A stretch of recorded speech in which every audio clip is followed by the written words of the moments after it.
Anak itu bisa mengganggu bisnis kita, katanya. Siapkan orang. Kita harus habisi Raka sebelum dia menyeret nama besar. Setelah penyerbuan markas Grip Jaya Cikampek dan penangkapan Haji Ronda, nama Sersan Raka Prasetyo makin dikenal. Di kalangan rakyat kecil, ia dijuluki prajurit rakyat. Tapi di mata para penguasa gelap, ia mulai dianggap ancaman.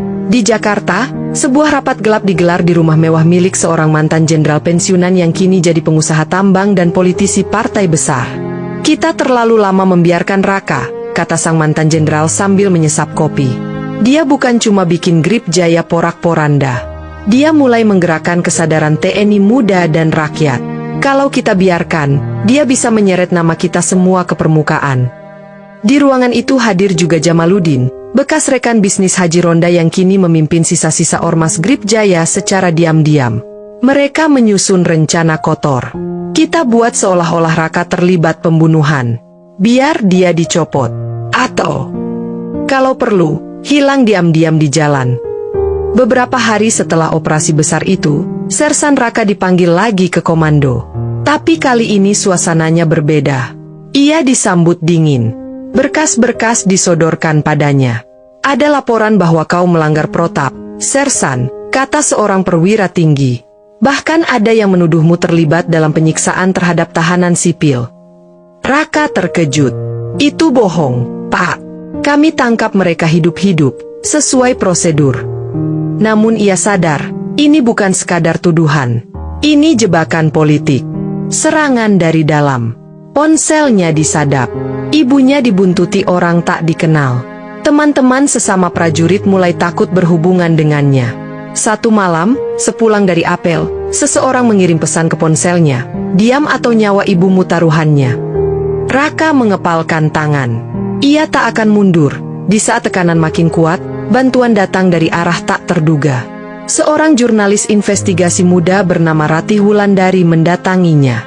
Ia telah mengikuti sepak terjang Raka dan membawa data mengejutkan.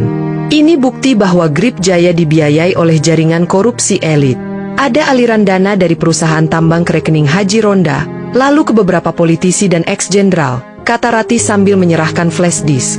Kalau data ini dibuka ke publik, mereka akan guncang. Tapi kamu harus hati-hati. Mereka bisa menghabisi kita. Raka menatapnya tajam. Kalau saya mati, teruskan semua ini. Malam itu, Raka pulang ke rumah ibunya. Ia mencium tangan Bu Santi, lalu duduk di teras sambil merenung. Tapi jauh dari sana, 3 pria bertopeng mengintai dari kejauhan, membawa pistol berperedam. Mereka menyelinap masuk ke halaman belakang. Namun sebelum sempat melepaskan tembakan, sebuah suara keras menggema, "Tiarap!" Ternyata, beberapa prajurit muda yang setia pada Raka telah berjaga secara diam-diam. Mereka menghajar para penyerang dan menyeret mereka ke belakang rumah. Salah satu dari mereka berteriak, "Kami suruhan Jamaluddin. Kami cuma dibayar." Mata Raka merah membara. Berarti ini sudah bukan soal rakyat dan ormas lagi. Ini perang. Perang antara loreng dan pengkhianat negara. Dengan bantuan Ratih dan prajurit muda yang setia, Raka mulai menggalang kekuatan. Ia mengirim pesan kepada senior-senior idealis di tubuh TNI, yang lama diam terhadap pembusukan di dalam sistem.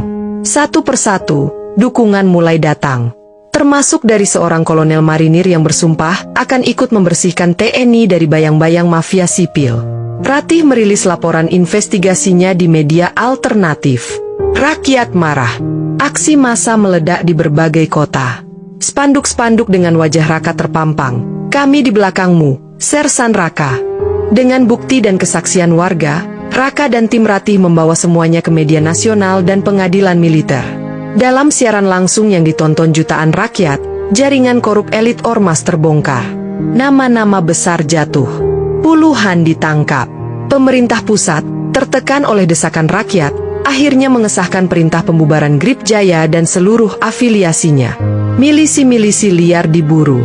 Asetnya disita. Sersan Raka Prasetyo, ia tak menerima kenaikan pangkat, tak juga dinobatkan secara resmi. Tapi ia pulang ke rumah ibunya, Bu Santi, dengan senyum tenang. Di teras warung yang telah dibangun kembali, seorang pemuda menyodorkan segelas teh manis. "Om Raka, terima kasih ya. Sekarang warung ayahku gak dipalak lagi. Raka hanya mengangguk. Matanya menerawang ke langit senja yang mulai merah. Pesan dari cerita ini bukan sekadar cerita tentang amarah seorang prajurit.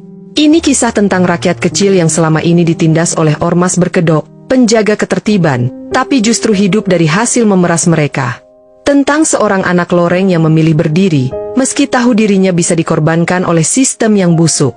Sersan Raka mewakili mereka yang berani berkata, "Cukup sudah." Karena suatu saat, rakyat tak akan diam. Dan ketika loreng turun bukan untuk kekuasaan, tapi untuk kebenaran, maka rakyat akan berdiri di belakangnya. Karena keadilan bukan milik orang kuat, tapi milik mereka yang berani melawan. Terima kasih sudah menyimak kisah ini. Jika kamu merasa tergerak, bantu sebarkan, like, share ke teman-temanmu, dan subscribe agar kamu tidak ketinggalan kisah-kisah inspiratif lainnya dari kami.